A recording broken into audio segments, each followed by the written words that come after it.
focus for development through visualization and affirmation. We all have the ability to symbolically spread our wings and fly into the future to catch the big fish at the end of the pond. The problem is many people lack the skills.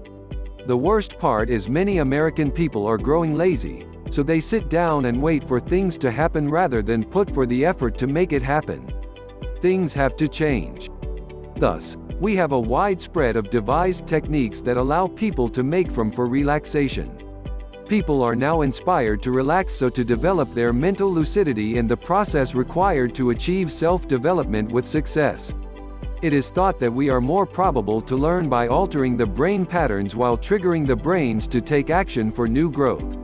During the non-ordinary states of consciousness states the brain's fluctuations increase. This so seemingly contradictory to some people makes it hard for them to accept the sound notion that learning is nothing more than practice and repetitive learning that is conditioned.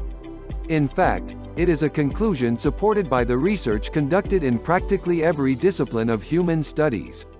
Educators, psychologists, and other scientists of the brain are now exploring a variety of techniques for enhancing the ability of children and adults to learn, amid them the use of drawing, direct visualization, meditation, autogenously, rhythmic breathing, singing, storytelling, dancing, music and relaxation.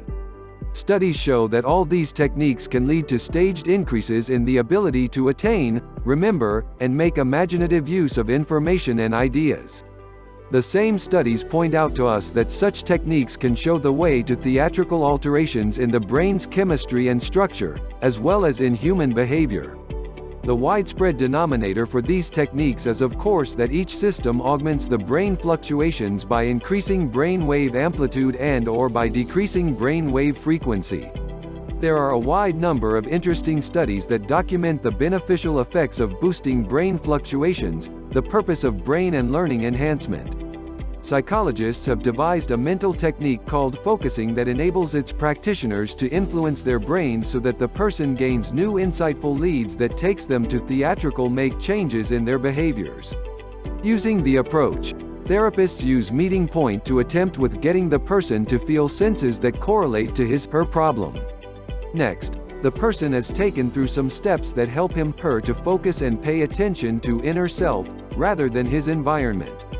Once the person's attention is focused on the inner self, it takes him to a passive state of emotions and he begins to feel physiological sensations.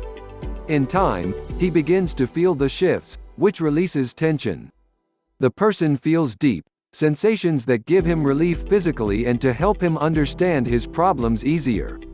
We have all experienced both shifts in our emotions, physical status, etc. when we focus. For example, when you head off to work, you sometimes have this agonizing sensation, feeling uneasy as if you had forgotten your purse, or some other item you need. You start to focus, dwelling on what you forgot so that you can identify with the problem.